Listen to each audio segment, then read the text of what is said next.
Good morning friends. आज हम लोग जो है 11वां दिन जो है पेपर 3 के बारे में डिस्कस करेंगे, जिसमें से झारखंड सचिवालय एक्साइज कांस्टेबल एलडीसी, इसके अलावा जो है पीजीटी प्रयोगशाला जो भी जेएसएससी के द्वारा एग्जाम लिए जाते हैं, ठीक है, उसका जो है पेपर 3 में जीके जीएस का सवाल पूछा जाता है। ठीक है, झारखंड जीके का सवाल पूछा जाता है। इसके अलावा जो है आपका करंट अफेयर का सवाल पूछा जाता है, साइंस का सवाल पूछा जाता है, कंप्यूटर का सवाल पूछा जाता है। तो जो भी पेपर 3 में सिलेबस है उसके अकॉर्डिंग मोस्ट इंपॉर्टेंट प्रश्न को जो है हम लोग डिस्कस करते हैं। आज हम लोग टोटल जो है 33 प्रश्न को डिस्कस करेंगे, जिसमें से जो है स्टार्टिंग का 5 प्रश्न जो है आपका G20 से संबंधित होगा, जो नेशनल करंट अफेयर है। ठीक है, देखिए सबसे पहला सवाल कि वर्ष 2023 में G20 शिखर सम्मेलन की अध्यक्षता किस देश ने की है। तो 2023 में जो है G20 शिखर सम्मेलन की अध्यक्षता जो है भारत देश ने किया है। ठीक है, अब थोड़ा सा G20 के बारे में देखिए। ये जो G20 है शिखर सम्मेलन, इसमें क्या होते हैं कि नेता जो है हर साल जुटते हैं, एक जगह एकत्रित होते हैं। ठीक है, इस और फिर क्या होता है, वैश्विक अर्थव्यवस्था को बढ़ाने पर चर्चा करते हैं। ठीक है, कि विश्व स्तर पर जो अर्थव्यवस्था है उसको जो है किस प्रकार जो है उसको बढ़ाया जा सकता है। ये जो G20 शिखर सम्मेलन है, इसकी अध्यक्षता कौन से देश किए थे? भारत। किनके द्वारा? नरेंद्र मोदी के द्वारा। ठीक है, इनका लोगो क्या था? खिलता हुआ कमल। G20 का मतलब ग्रुप ऑफ 20। स्थापना कब हुआ था G20 का? 26 सितंबर 1999 को। इसमें टोटल कितने जो है सदस्य हैं? तो फिर टोटल 19 कंट्रीज और एक यूरोपीय संघ। ठीक है, ये जो 19 कंट्री है, इसमें आप देख लीजिए अर्जेंटीना, ऑस्ट्रेलिया, ब्राज़ील, कनाडा, चीन, France, Germany, Bharat, Indonesia, Italy, Japan. इसके अलावा जो कोरिया है, फिर मैक्सिको है, फिर रूस है, सऊदी अरेबिया है, दक्षिणी अफ्रीका, तुर्की, यूनाइटेड किंगडम, संयुक्त राज्य अमेरिका और यूरोपीय संघ। एग्जाम में अगर पूछेगा कि G20 का सदस्य भारत है कि नहीं, तो है, भारत जो है G20 का सदस्य है। और भारत ही जो है 2023 में जो है G20 शिखर सम्मेलन की जो है अध्यक्षता जो है भारत ने किया था। इसी से एक और सवाल आगे है, इसको देखिए कि वर्ष 2023 में G20 शिखर सम्मेलन का कौन सा संस्करण जो है आयोजित किया गया। तो 2023 में जो है हमारा भारत में हुआ था इसका संस्करण। ठीक है, कौन सा? 18वां। ठीक है, तीसरा नंबर देखिए कि G20 शिखर सम्मेलन कहाँ पे जो है आयोजित किया हुआ था। ठीक है, पहला G20 शिखर सम्मेलन कहाँ पर जो है आयोजन किया गया था, पहला पूछा है। 18वां जो है वो तो हमारा भारत में हुआ 2023 में। ठीक है, लेकिन पूछा गया है पहला। तो पहला जो है G20 शिखर सम्मेलन कहाँ पे था? 2008 में अमेरिका की राजधानी वाशिंगटन डीसी में हुआ था। ठीक है, ये भी काफ़ी इंपॉर्टेंट सवाल है, पहला पूछ देगा। इसके अलावा जो है भारत में आयोजित G20 शिखर सम्मेलन 2023 का थीम क्या था? ये काफ़ी इंपॉर्टेंट है कि ये जो 2023 में जो भारत में आयोजन हो रहा है G20 शिखर सम्मेलन का, इसका थीम क्या था? तो इसका थीम था कि one earth, one family, one future. ठीक है, इसके अलावा वसुधैव कुटुंबकम, सी इसका राइट आंसर हो जाएगा, दोनों इसका थीम था। ठीक है, इसको जो है याद रखिएगा। इसके अलावा जो है G20 शिखर सम्मेलन 2022 की अध्यक्षता किस देश ने की थी? 2023 जो है 2023 जो है ये तो भारत ने किया। ठीक है, अगर पूछ देगा 2022, अगर पुराना पेपर बना होगा ना तो फिर 2022 का पूछेगा, नहीं तो अगर अभी हाल फिलहाल का बनेगा तो 2023 का ही पूछेगा। 2022 जो है किन्होंने किया था? इंडोनेशिया ने किया था। ठीक है, इसके बाद जो है इसमें और भी सवाल पूछे जाते हैं कि ये जो इंडोनेशिया में हुआ था, ये कौन सा संस्करण हुआ था? 17वां। और अभी जो 2023 में भारत में हुआ कौन सा संस्करण था? 18वां। ठीक है, भारत की अध्यक्षता जो है नरेंद्र मोदी किए थे अबर। ठीक है, और G20 जो है 2021 में किन्होंने किया था? इटली में किया था। 21 पुराना हो जाता है, इसको आप नहीं याद रखिएगा तो चलेगा। 22 जो है इंडोनेशिया ने किया था और 23 जो है भारत ने किया। ठीक है, अब आगे देखिए कि भारत में मानसून का आगमन कहाँ से होता है? इसका राइट आंसर क्या हो जाएगा? तो इसको आप डायरेक्टली स्ट्रैटेजिक है, इसको आप याद रखिएगा कि भारत में जो है मानसून का आगमन जो है भारत का प्रायद्वीपीय का दक्षिण सिरा। ठीक है, इधर से जो है मानसून का जो है दक्षिण साइड से जो है मानसून का जो है आगमन होता है। आप लोग जो है एग्जाम पोर्टल ऐप पर डेली टेस्ट दे ही रहे होंगे। ठीक है, तो जो लोग नए हैं उसके लिए बता दूं कि आप ये जो ऐप है इसको इंस्टॉल कीजिएगा, एग्जाम पोर्टल ऐप को, और यहाँ पे इंस्टॉल करने के बाद आप रजिस्टर करके वहाँ से लॉगिन कीजिएगा। आप क्विज वाला सेक्शन में आपको दिखेगा JSSC daily quiz for all exam. यहाँ पे जाने के बाद आपको जो है इस तरह के बहुत सारे टेस्ट देखने को मिलेंगे, सारे के सारे टेस्ट ये सब जो है फ्री है, ठीक है।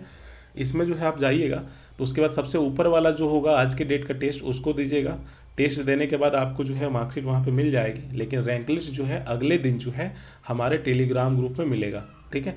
तो टेलीग्राम ग्रुप का लिंक जो है नीचे डिस्क्रिप्शन पे हमने दे रखा है, वहाँ से जाकर के जो है आप टेलीग्राम ग्रुप को ज्वाइन कर लीजिए।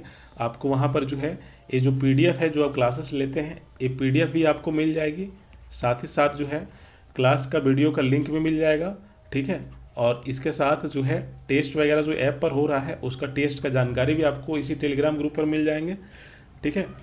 साथ ही साथ और भी कुछ जानकारी चाहिए तो आपको सारा चीज़ जो है टेलीग्राम ग्रुप पे जो है हम वहाँ पे सारा चीज़ दे रहे हैं, तो टेलीग्राम ग्रुप आप लोग ज्वाइन कर लीजिए। बाकी जो है और भी प्रश्न हम लोग प्रतिदिन जो है डिस्कस करेंगे। लगातार आज जो है 11वां दिन था और हम लोग लगातार 11 दिन से जो है हम लोग प्रैक्टिस कर रहे हैं। काफ़ी इंपॉर्टेंट सवाल है। 7वां नंबर देखिए कि जल्लीकट्टू, ठीक है, किस भारतीय त्यौहार से संबंधित है। ये भी जो है काफ़ी करंट अफेयर में रहता है, ठीक है। तो इसके बारे में बताइए राइट आंसर क्या होना चाहिए 7वां का। तो जल्लीकट्टू जो है सामान्यतः भारतीय राज्य तमिलनाडु, ठीक है, कहाँ पर, तमिलनाडु, ठीक है, भारतीय राज्य तमिलनाडु में पोंगल के दिन जो है पोंगल समारोह के एक भाग के रूप में प्रचलित है और यह जनवरी में जो है प्रतिवर्ष जो है आयोजित किया जाता है। तो एक किससे संबंधित है, पोंगल, ठीक है। जल्लीकट्टू किस भारतीय त्यौहार से संबंधित है, पोंगल। और ये जो जल्लीकट्टू है इसी त्यौहार के अवसर पर जो है इसका जो है समारोह जो है होता है, ठीक है। 8वां देखिए निम्नलिखित में से किसे भारत का स्कॉटलैंड भी कहा जाता है। भारत का स्कॉटलैंड किसे कहा जाता है। स्टैटिक जीके है, साथ ही साथ अभी और बहुत ही इंपॉर्टेंट सवाल अभी नीचे हम लोग डिस्कस करेंगे। तो भारत का स्कॉटलैंड जो है किसको कहा जाता है, कुर्ग को कहा जाता है, ठीक है। कुर्ग जो है कर्नाटका का, कहाँ का, कर्नाटका का, ठीक है। कुर्ग जो है कर्नाटका का जो है एक पहाड़ी स्टेशन है, हिल है वहाँ का, ठीक है। और उसी को जो है भारत का स्कॉटलैंड कहा जाता है। और ये जो है कुर्ग जो है, ये कुर्ग जो है भारत में कॉफ़ी के उत्पादन जो है सबसे बड़ी मात्रा में करता है, ठीक है। कॉफ़ी पाउडर आप लोग पीते ही होंगे, ठीक है। तो कॉफ़ी का उत्पादन जो है कुर्ग जो है सबसे बड़ी मात्रा में करता है। और भारत का स्कॉटलैंड किसको कहा जाता है, कुर्ग को, कहाँ पर है, कर्नाटका में। आगे देखिए एक और सवाल है कि UNDP का मुख्य लक्ष्य क्या है, ठीक है। संयुक्त राष्ट्र विकास कार्यक्रम UNDP का मुख्य लक्ष्य क्या है। इस तरह के सवाल पूछेंगे संगठन से। तो इसकी स्थापना जो है UNDP का कब किया गया था, 1965 में। और इसका मुख्य लक्ष्य है क्या, मुख्य लक्ष्य है सतत विकास को आगे बढ़ाना, इसका जो है मुख्य लक्ष्य है, ठीक है। इसके अलावा जो है एक चीज़ और याद रखिएगा, UNDP, ठीक है। UNDP को जो है मानव विकास को बढ़ावा देने और गरीबी को कम करने में उसके कार्य के लिए जो है 1989 और 2001, ठीक है। UNDP जो है मानव विकास को बढ़ावा देने के लिए और गरीबी को कम करने के लिए 1989 और 2001 में जो है 2 बार जो है नोबल शांति पुरस्कार से सम्मानित किया जा चुका है। किसको, UNDP को। UNDP को जो है 2 बार जो है नोबल शांति पुरस्कार जो है दिया जा चुका है इसको, ठीक है। कब कब, 1989 में और 2001 में 2 बार नोबल पुरस्कार UNDP जो है प्राप्त कर चुका है, 1989 में और 2001 में। मानव विकास को बढ़ावा देने और गरीबी को कम करने में इसके द्वारा जो कार्य किया जा रहा था उस कार्य के लिए जो है इसको 2 बार नोबेल पुरस्कार मिल चुका है। UNDP की स्थापना कब हुई थी, 1965 में। और इसका लक्ष्य क्या है, सतत विकास को आगे बढ़ाना। आगे देखिए, भारत में मसालों और नमक के निर्यात को संभालने के लिए, भारत में मसालों और नमक के निर्यात को संभालने के लिए निम्नलिखित में से कौन सा समुद्री बंदरगाह जिम्मेदार है, ठीक है। तो इसका राइट आंसर क्या हो जाएगा, कोची बंदरगाह, ठीक है। कोची बंदरगाह केरल के कोची में, ठीक है। कोची बंदरगाह जो है केरल के कोची में जो है अरब सागर, लक्षद्वीप समुद्र, हिंद महासागर, ये समुद्री मार्ग का जो है एक प्रमुख जो है बंदरगाह है। ठीक है, और इसका उपयोग जो है स्वेज नहर के माध्यम से मसालों को, नमक को, कॉफ़ी को और नारियल तेल को जो है यूरोप में निर्यात करने के लिए जो है लिया जाता है। ठीक है, कोची बंदरगाह कहाँ पर है? केरल में। अरब सागर, लक्षद्वीप समुद्र या फिर हिंद महासागर समुद्री मार्ग पर जो है इसका एक बंदरगाह है। ठीक है, और एक कोची बंदरगाह जो है इसका उपयोग जो है स्वेज नहर के माध्यम से जो है मसाला का, इसके अलावा कॉफ़ी, नारियल तेल, नमक को जो है यूरोप तक भेजने के लिए जो है इस बंदरगाह का जो है प्रयोग किया जाता है। ठीक है, 11वां देखिए, की प्रक्रिया से मृदा का निर्माण होता है। ये जो है ज्योग्राफी का सवाल है, मिट्टी से। ठीक है, तो इसका राइट आंसर क्या हो जाएगा? पेडोजेनेसिस।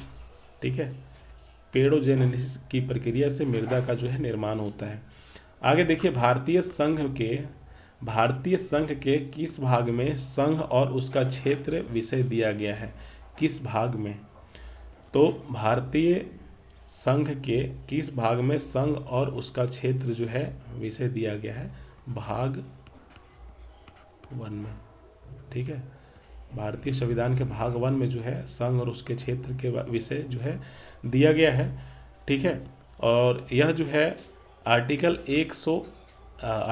1 से लेकर के 4 के बीच जो है दिया गया है। ठीक है, इसके अलावा जो है भाग 1 में क्या बताया गया है कि भारतीय राज्यों की सीमाओं को स्थापित करना, भारतीय राज्यों के नाम बदलना। ठीक है, ये सब जो है भाग 1 में जो है दिया गया है। और संविधान का अनुच्छेद 1 यही कहता है कि इंडिया जो कि भारत है राज्यों और क्षेत्रों का एक जो है संघ है। आप इसको याद रखिएगा कि भारतीय संघ के किस भाग में संघ और उसका क्षेत्र विषय दिया गया है? भाग जो है प्रथम हो जाएगा, भाग 1 में। ठीक है, आर्टिकल 1 से 4 जो है इसी से संबंधित है, संघ और उसके क्षेत्र से संबंधित है। आगे क्वेश्चन कीजिए 13 नंबर, कि भारतीय अंतरिक्ष अनुसंधान संगठन इसरो ने वैमानिक परीक्षण रेंज ATR से पुनः प्रयोज लॉन्च वाहन श्वेता लैंडिंग मिशन RLV का सफलतापूर्वक संचालन किया है। कहाँ से किया है? ठीक है, ये जो है साइंस एंड टेक्नोलॉजी से सवाल है, जो झारखंड सचिवालय में जो है 1 से 2 प्रश्न पूछे जाएंगे। इसी तरह से एक और प्रश्न अभी हम आपको नीचे दिए हुए हैं, तो इसका राइट आंसर क्या हो जाएगा? इसका जो है राइट आंसर जो है चित्रदुर्ग हो जाएगा। ठीक है, भारतीय अंतरिक्ष अनुसंधान संगठन इसरो ने 2 अप्रैल, ये हाल फिलहाल का करंट अफेयर है और इस हाल फिलहाल के करंट अफेयर जो है एग्जाम में पूछा जाएगा। तो इसरो ने 2 अप्रैल 2023 को कर्नाटका, ठीक है, कर्नाटका के चित्रदुर्ग में, ठीक है, ATR से, ठीक है, इसरो ने कर्नाटका के दुर्ग से, ठीक है, ATR से पुनः परियोजना लॉन्च वाहन जो है, जिसको शॉर्ट में कहा जाता है RLV का जो है सफलतापूर्वक संचालन किया है। कहाँ से? चित्रदुर्ग। चित्रदुर्ग कहाँ पे है? कर्नाटका में। आगे देखिए, एक और सवाल है कि भारतीय राष्ट्रीय कांग्रेस के पहले अधिवेशन की अध्यक्षता जो है की थी किन्होंने? तो भारतीय राष्ट्रीय कांग्रेस की स्थापना कब हुआ था? 1885 में। ठीक है, किसके द्वारा? A.O. ह्यूम के द्वारा। ठीक है, और इसका जो है राइट आंसर क्या हो जाएगा? भारतीय राष्ट्रीय कांग्रेस के पहले अधिवेशन की अध्यक्षता जो है किन्होंने किया था? भारतीय राष्ट्रीय कांग्रेस का पहला अधिवेशन जो है 1885 में हुआ था। कहाँ पर हुआ था? बॉम्बे में। और इस सम्मेलन की अध्यक्षता जो है उमेश चंद्र बनर्जी के द्वारा जो है किया गया था। ठीक है, यहाँ से आपको 2 चीज़ याद रखना है। भारतीय राष्ट्रीय कांग्रेस जो है इसकी स्थापना कब हुई थी? 1885 में। किनके द्वारा? तो A.O. ह्यूम के द्वारा। और A.O. ह्यूम, ये सवाल पूछा था JSSC एक बार, आप प्रीवियस ईयर क्वेश्चन लगा रहे होंगे ना, तो आपको दिख जाएगा। ठीक है, कि भारतीय राष्ट्रीय कांग्रेस जो है इसकी स्थापना किनके द्वारा किया गया था? A.O. ह्यूम के द्वारा। हम यहाँ पे ये चीज़ पूछ रहे हैं कि भारतीय राष्ट्रीय कांग्रेस के पहले अधिवेशन की अध्यक्षता जो है किनके द्वारा किया गया था? तो ये जो पहला अधिवेशन कब हुआ था? 1885 में। किनके द्वारा? उमेश चंद्र बनर्जी के द्वारा। ठीक है, इसके अलावा जो है आगे एक और सवाल है, उसको भी देख लीजिए। भारतीय संविधान के अनुच्छेद 32 को किसने जो है आत्मा और हृदय कहा था? तो अनुच्छेद 32 को किसने आत्मा और हृदय कहा था? डॉक्टर BR अम्बेडकर ने। ठीक है, ये भी सवाल जेएसएससी एक बार पूछा था। आगे देखिए 16 नंबर कि भारत की जनगणना 2011 के अनुसार भारत में अनुसूचित जनजातियों की जनसंख्या का प्रतिशत कितना है? इसका राइट आंसर क्या हो जाएगा? 2011 की जनगणना के अनुसार जो है भारत में अनुसूचित जनजातियों की संख्या का प्रतिशत पूछा है, तो 8.6% हो जाएगा। ठीक है, और अगर जो है ये तो अनुसूचित जनजाति के बारे में था, अगर परीक्षा में जो है अनुसूचित जातियों के बारे में पूछेगा तो इसका परसेंट जो था 16.6%। ठीक है, ये दो चीज़ याद रखिएगा, पहला इसको, दूसरा इसको। अनुसूचित जनजातियों का प्रतिशत पूछेगा तो 8.6 था, अनुसूचित जातियों का प्रतिशत पूछेगा तो 16.6 था। ठीक है, आगे देखिए 17 नंबर कि नीति आयोग ने नीति शब्द निम्नलिखित में से किसका परिवर्णी शब्द है? ठीक है, इसका फुल फॉर्म क्या है बताइए 17 नंबर का नीति का?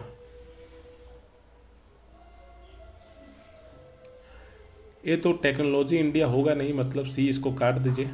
ठीक है, फॉर ट्रस्ट इन इंडिया ये तो होगा नहीं, तो ये नीति जो है इसका फुल फॉर्म है national institute for transforming India. National institute for transforming India, B इसका राइट आंसर हो जाएगा।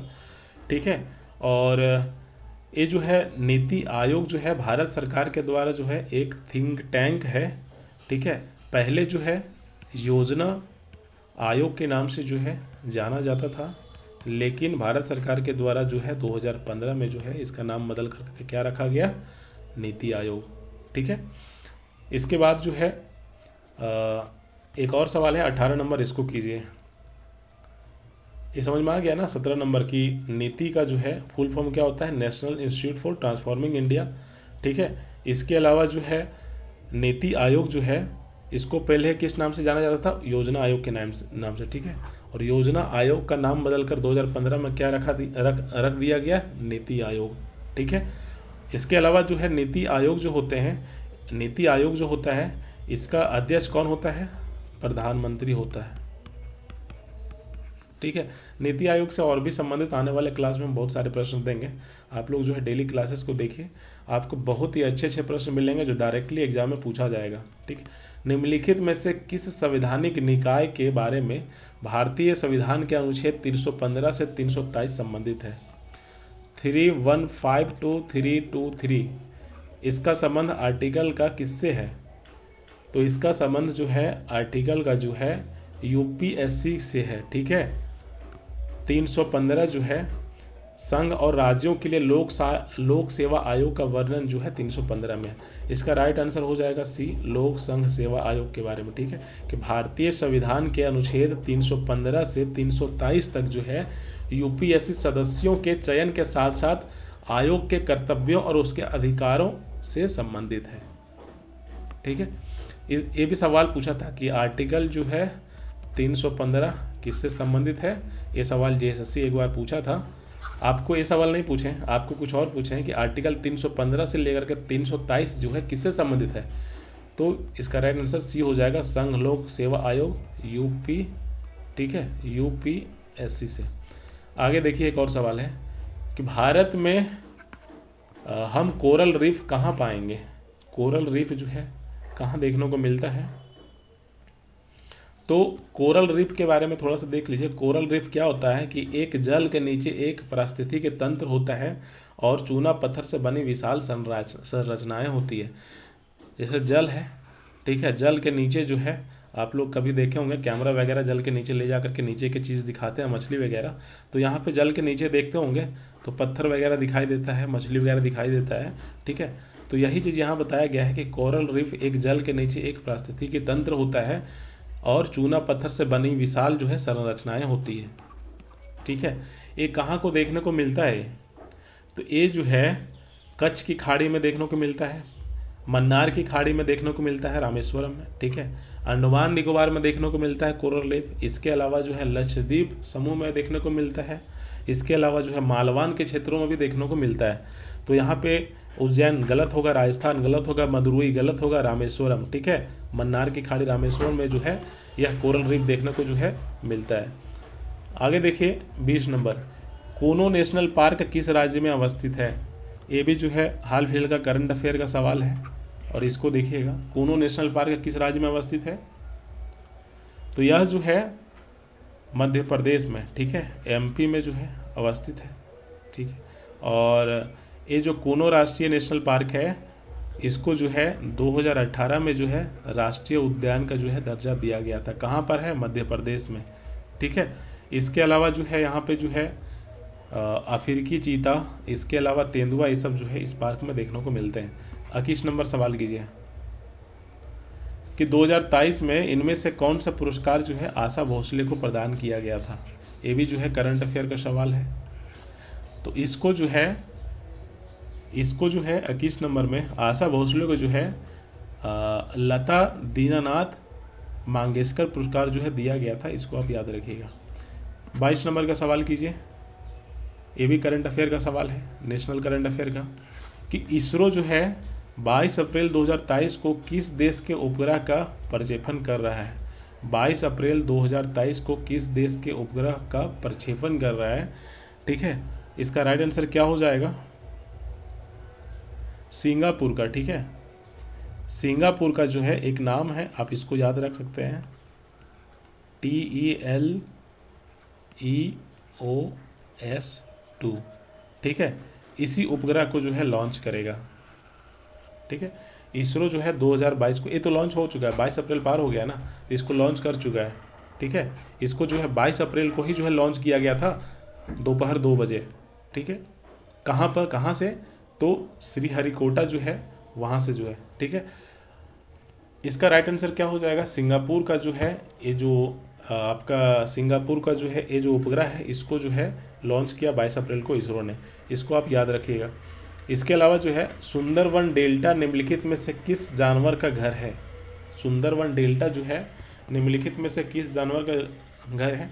तो दुनिया का सबसे बड़ा बाघ जिसको रॉयल बंगाल टाइगर कहते हैं सुंदरवन में रहता है और गंगा और ब्रह्मपुत्र नदियों द्वारा बनाया गया एक डेल्टा है। सुंदरवन डेल्टा जो है गंगा और ब्रह्मपुत्र के द्वारा बनाया गया एक डेल्टा है और यहाँ पे जो है रॉयल बंगाल टाइगर जो है देखने को मिलेंगे। आगे देखिए कि निम्नलिखित में से कौन सा उच्चतम गुणवत्ता वाला कोयला है, ठीक है। अब यहाँ से जो है झारखंड के ज्योग्राफी का सवाल बोलिए या फिर जो है भारत के ज्योग्राफी का सवाल बोलिए। इसमें पूछा गया है कि उच्चतम गुणवत्ता वाला कोयला कौन सा है। तो कोयले के तो 4 प्रकार होते हैं, एंथ्रासाइट, बिटुमिनस, लिग्नाइट और पिट। तो इसमें से राइट आंसर क्या हो जाएगा, जो सबसे उच्चतम गुणवत्ता वाला कोयला होता है। तो एंथ्रासाइट जो है कहाँ पे है, डी में, ठीक है। तो एंथ्रासाइट जो है कठोर कोयले का जो है सर्वोच्चतम जो है गुणता रखता है इसमें, ठीक है। राइट आंसर डी हो जाएगा। आगे देखिए कि निम्नलिखित में से किस वर्ष में भारतीय राष्ट्रीय कांग्रेस नरमपंथी और चरमपंथी नामक 2 समूह में विभाजित हो गया था, ठीक है। गरम दल और नरम दल आप लोग सुने होंगे, हिस्ट्री में पढ़े होंगे, वही चीज़ पूछा गया होगा। किस वर्ष जो है भारतीय राष्ट्रीय कांग्रेस जो है गरम दल और नरम दल 2 समूह में जो है विभाजित हो गया था, किस वर्ष में, 1907 में, ठीक है। 1907 में जो है भारतीय राष्ट्रीय कांग्रेस जो है नरम दल और गरम दल 2 दलों में जो है विभाजित हो गया था। ये जो है 1907 में जो है ये भारतीय राष्ट्रीय कांग्रेस का कहाँ पर अधिवेशन हुआ था, तो सूरत में। सूरत में जो है 1907 में जो अधिवेशन हुआ था वहीं पर जो है 2 दलों में जो है भारतीय राष्ट्रीय कांग्रेस जो है विभाजित हो गया था, ठीक है। और 1907 में जो सूरत में जो है भारतीय राष्ट्रीय कांग्रेस का अधिवेशन हो रहा था उसमें अध्यक्षता जो है किनके द्वारा किया जा रहा था, तो राम बिहारी घोष के द्वारा, ठीक है। आगे देखिए गौर सवाल है, वह अधिनियम जिसे मार्ले मिंटो रिफॉर्म्स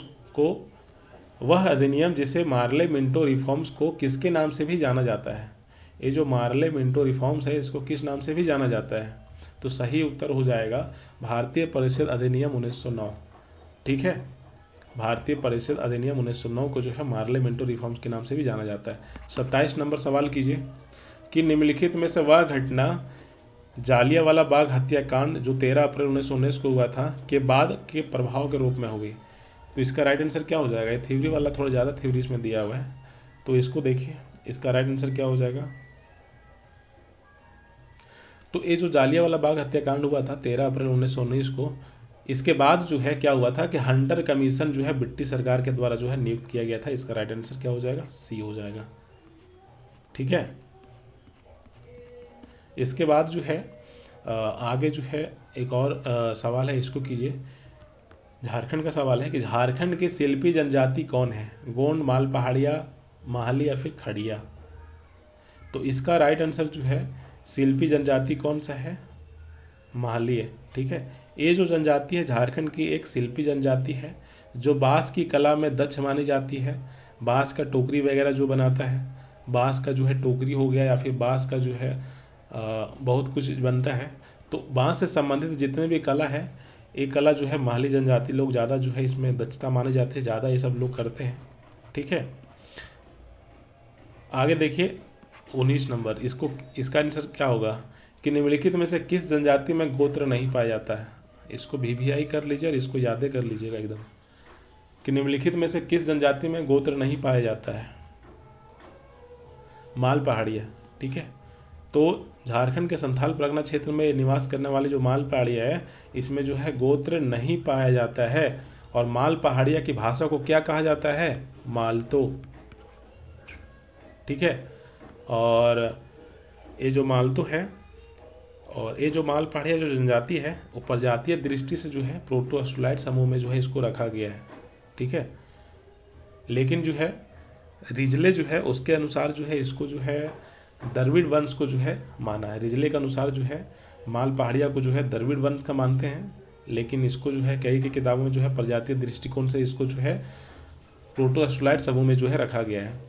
आगे देखिए एक और सवाल है 30 नंबर, झारखंड राज्य का सबसे बड़ा संसदीय क्षेत्र कौन सा है? कई बार सवाल पूछा गया है। ठीक है, पूर्वी सिंहभूम होगा क्या? नहीं, पश्चिमी सिंहभूम सबसे बड़ा संसदीय क्षेत्र।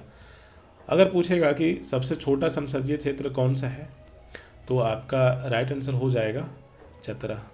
ठीक है, छोटा पूछता तो चतरा हो जाएगा और सबसे बड़ा पूछेगा तो पश्चिमी सिंहभूम हो जाएगा। ठीक है, इसके बाद जो है एक चीज़ और इसमें याद रखिएगा कि झारखंड में जो है लोकसभा सीटों की संख्या कितना है?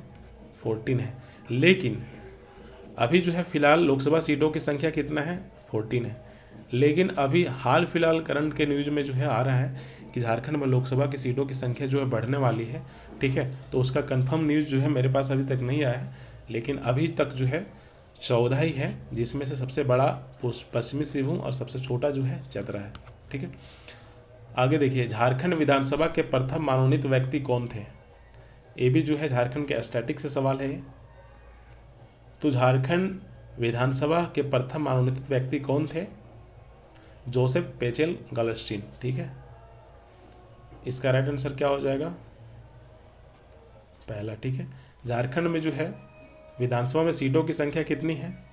81 प्लस 1 जो है मनोनीत व्यक्ति होते हैं जो एंग्लो इंडिया सदस्य होते हैं। ठीक है, झारखंड उच्च न्यायालय के प्रथम मुख्य न्यायाधीश कौन थे? इसका राइट आंसर क्या होगा? झारखंड उच्च न्यायालय के प्रथम मुख्य न्यायाधीश कौन थे? इसका राइट आंसर क्या हो जाएगा? विनोद कुमार गुप्ता। ठीक है, स्टैटिक जीके है, सब याद रखना चाहिए आपको।